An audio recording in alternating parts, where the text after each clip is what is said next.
All right, welcome back. It's Wednesday today, and we are going to discuss Chapter 2 of Animal Farm. By now, you should have had time to read it, answer some questions in your Google Classroom work, and respond to the post reading questions. So, Chapter 2 of Animal Farm, this is where things start to get interesting. We're going to focus today on your literary terms, specifically allusion, symbol, and theme, which all three are present in Chapter 2. We're going to go over the plot events, and we're also going to dig a little deeper. So, the theme that begins to unfurl in Chapter 2, well, one of the many themes. Our first theme is the importance of education. This really is conveyed in Chapter 2. Chapter 2 emphasizes how essential it is that the animals learn to read.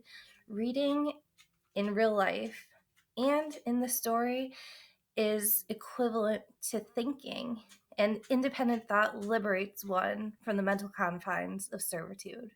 Right? The animals did not think for themselves until now. And now, the more education that they have, the more that they're reading and thinking on their own, some more than others, the freer they are and the more autonomy they have over their lives and the course of where their lives are going. It is absolutely no coincidence that the animals who are the best at reading and thinking become the leaders on the farm. So, just a question that I have for you going forward: what do you think might happen to the animals who can't read, or at the very least can't read well? Something to be cognizant of, to keep in the back of your mind as you continue to read the story. For Chapter 2, we also have symbolism, and it's really on the nose. This is pretty much as obvious as symbolism is going to get in any book or play or story. In Chapter 2, we have a distinct mentioning of the removal of the last traces of Jones's reign. The tools of oppression, the bits, the chains, the nose rings, the knives that were used on the animals to control them, they are all thrown into a well. And it's clear that these are tools of control, and to be controlled is to be oppressed, and these tools are removed and gotten rid of. We also have illusion. I know this one is one of your favorites, especially with our last unit, Romeo and Juliet. Illusion is a reference to something that's well known, and they're usually historical, mythological, Shakespearean, or biblical. The more you read, the more you go through school, you're going to have more and more allusions, references to these well known pieces of writing. So in Chapter 2, we're introduced to the idea of Sugar Candy Mountain. And Sugar Candy Mountain is this paradise, this nirvana for the afterlife, right? The pastures are green, there's plenty of food. It's Sunday, 7 days a week, so the animals don't have to work. It's this place of leisure and rest and relaxation and happiness and abundance. And what this is an allusion to, what this is a direct reference to, is it's biblical. It's a biblical allusion, and it is a direct reference to the Christian concept of heaven. So the events in Chapter 2, we start to have a lot of exciting things happen. First, Old Major dies. He was an old pig. His time was coming. It's no secret.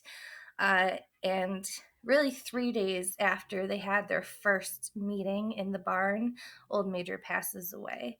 So the animals begin to work harder than ever to prepare for the rebellion, but none of them think that it's going to happen in their lifetime. They just think it's a good insurance policy, a good plan to have for future generations of farm animals. The pigs specifically have been educating themselves. They found some old books in on the farm, and they've been teaching themselves how to read and how to write. We are introduced to Sugar Candy Mountain again. So there's this raven, which is basically the same thing as a crow. Really, they're cousins. And this raven is really close to Farmer Jones. They have a special weird relationship. Farmer Jones gives him pieces of bread and little treats. And this raven comes while all the animals are working and while all the pigs are trying to, inspire them to proceed with rebellion and think for themselves and free themselves of control, mental control, and physical control. This raven is just expounding upon the concept of Sugar Candy Mountain.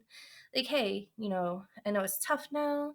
I know that you're suffering all these toils, but there's a place to go that's wonderful when you die, which is defeatist because it it contradicts the momentum of the rebellion. It's kind of pacifying and making it okay for the animals to continue suffering, to continue with their status quo, because no matter what, life is hard, they're going to suffer, but there's a promise of a better life when they leave this one. So it kind of deflates, it takes the wind out of the sails of the rebellion, which is why it's a problem. We have Clover and Boxer specifically, who it's directly mentioned that these two have a really hard time thinking for themselves, and they will accept whatever the pigs tell them. Um, this happens nowadays too. You know, now, especially with school, I think many of us, myself included when I was younger, you listen to what your teachers tell you, you listen to what people who have more experience tell you, and you have this tendency to blindly accept it without questioning it, which, hopefully people are aware of that and sharing the right information, but it has the potential to be extremely dangerous when you're withholding true, real, uh, you know, quantifiable information from people.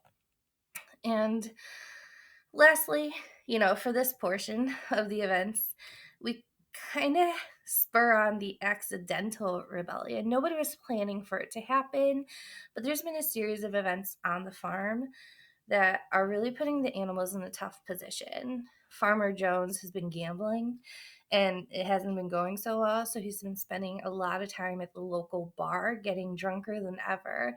So he's been neglecting his animals and his workers because, he's kind of slacking on the job. His farm hands, his workers, his employees, they've been exceptionally lazy and they're forgetting to feed the animals and milk the cows.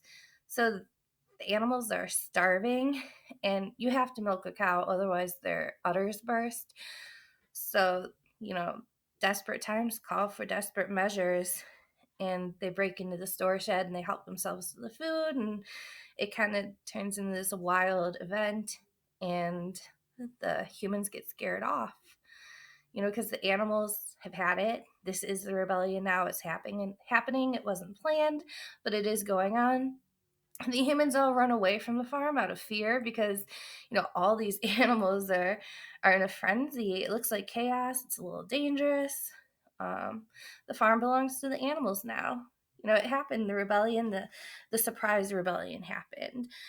They gather those tools of oppression that we mentioned, the bits, the whips, the reins, the chains, and they throw them into the well. Then they gather all the other elements, the symbols of oppression, the ribbons for the horses, um the collars, the hat that Boxer wore to keep the flies off his little head. They throw those into the well as well. Um, they just get rid of all the traces of humans. They don't want anything to do with human beings after this, and rightly so. They've had a rough go at it. It's decided. They take a tour of the farmhouse where Jones and his wife lived. They decide that Jones's house will be a museum, that they're going to keep it as is. Nothing will be touched. It'll just be a memorial to their past life. And as they're exploring the house, they see some hams, and they take the hams down and they give them a proper burial. Later in the chapter, at a meeting, they formulate all these ideas and they take what old Major was telling them and they write it down. And so now it's a real movement. And this movement, this form of society, government, is called animalism. And there are 7 commandments They say that these commandments are unalterable. They will never change, ever. Which, red flag. When you say something's unalterable and it's never going to change, ever, ever, ever, things do change over time. So we're going to keep our eye on those 7 commandments, but these 7 commandments are painted on the barn wall by Squealer. So all animals can view them at all times. And, it's the equivalent of them thinking that these 7 commandments are set in stone. And the last thing that happens, things are looking up. The animals have control of the farm. They're celebrating. They're checking out their territory that's theirs now. The cows still needed milked, so the pigs figured out a solution, and the pigs help milk the cows, because they've cute little pig feet, and they magically use those like hands. And the milk goes missing. We're not told who has it in this chapter, but in chapter 3, you're going to get a crazy explanation for where the milk goes and why. So the questions that you submitted in our Google form after you read chapter 2, the first question that I selected: what problems do the pigs encounter in organizing the farm animals? The biggest challenge that these pigs encounter is apathy. Apathy is disinterest. A lot of the animals are apathetic to change. Molly, she's a show horse. She has ribbons from prizes and competitions. She gets special treatment from Farmer Jones. She does not want to lose her human perks. She doesn't want to rid herself of the tools of oppression. The animals aren't entirely motivated to pursue the rebellion. It happened by chance, but they were resistant to change, which change is a really scary thing for a lot of people. It's the life that is comfortable, even if it's full of suffering.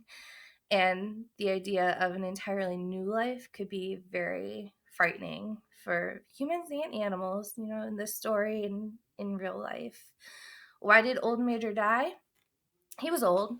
He had a really long life, and it was no secret that he was old and he was passing. So it was just the natural order of things. How can they talk without being able to read or write? Well, first, it's a fable, so the animals have magic abilities to talk and to read and to write. But also think back to your life, or if you've ever been around small children. I don't think most of us know how to read or write until we're in first grade, really, but we talk just fine. So, they're very human-like, and they have the same abilities as humans do. And we're all given the gift of speech before we have the ability to read and to write. Why didn't the pigs like Moses? Again, he was holding up their progress. In fact, he was probably taking away from their progress, right? That as soon as they got some momentum with the rebellion, Moses would come along and preach to them and say, it's okay that you're suffering. The afterlife is beautiful, and you're guaranteed to go to Sugar Candy Mountain, which placated the animals. It pacified them, and it took away from the energy of wanting change, and instead they were still accepting of the status quo. And lastly, one of the common questions that a lot of you submitted: what happened to the milk? And as much as I would like to tell you, because this isn't my first rodeo reading it, it does tell you plain as day in chapter 3, towards the end of chapter 3, what happens to the milk and who has the milk and what they're doing with the milk, and a really out of pocket reason why the milk has to go where it does. All right, digging a little deeper in chapter 2, the quote that I pulled for you to analyze says, And we're talking about Boxer and Clover. And I think we touched on this before in this little presentation. It says these two had great difficulty in thinking anything out for themselves. But having once accepted the pigs as their teachers, they absorbed everything that they were told and passed it on to the other animals by simple arguments. So, again, echoing our theme of education and how very, very important it is for these animals and for real people and like us to research and to question and to not just blindly accept things as being truth or, this is the way it always is. It's important to be educated. So when you have a question about something, research both ends of it, research the whole spectrum, find your own truth, question, read, write. The worst thing is apathy. So, education is super important now, possibly more than ever. Some questions that I gave you for chapter 2. Let's take a look at those. Pull this up here. All right. This is the worksheet that I created for you. Number 1, we are evaluating. So in the beginning of the chapter, it tells you specifically about Snowball and Napoleon. These are the 2 pigs that are really taking over after Old Major dies. So you're being asked to give evidence of their personalities and their physical features. They're very, very different, but they also have things in common. They have a lot in common. So you're going to fill out that little graph. Number 2, you're given a passage, and this is about Squealer. He's another pig, but he's not one of the leader pigs. He has a different job altogether, which turns into one of the most important jobs on the farm. And it says the best known among them was a small fat pig named Squealer with very round cheeks, twinkling eyes, nimble movements, and a shrill voice. He was a brilliant talker. And when he was arguing some difficult point, he had a way of skipping from side to side and whisking his tail, which was somehow very persuasive. The others said of Squealer that he could turn black into white. All right, so focusing on him being persuasive and what we know about him, how convincing he is, that specific phrase that he could turn black into white, and we're referring to his persuasive abilities. What does that imply about Squealer? If someone could argue black into white, what does it say about them and their persuasive abilities? So you're going to respond to that where the little arrow is. Number 3, you're being asked to give 2 examples of the resistance to the rebellion that the pigs encountered from the other farm animals. So you need to go back into the story, you need to go back into the chapter, you need to find a sentence, word for word, and a citation, which is the author's last name, and the page number we're finding this information on. I gave you some examples earlier in this video about Molly and her sugar cubes and her ribbons and not wanting to part with those things. Number 4, you're given another passage. This one says, he claimed to know the existence of a mysterious country called Sugar Candy Mountain, to which all animals went when they died. It was situated somewhere up in the sky, a little distance beyond the cloud, Moses said. In Sugar Candy Mountain, it was Sunday, 7 days a week. Clover was in season all year round, and lump sugar and linseed cake grew on the hedges. So your questions for this: surely no irony is missed that the raven's name is Moses, and he's alluding to a biblical place. What is that biblical place this is alluding to? And we've covered this already, but how might the faithful acceptance of the promise of Sugar Candy Mountain in the afterlife slow down or stop altogether the animals' plans for a rebellion? So you're just telling me how it's detrimental to the progress of the rebellion.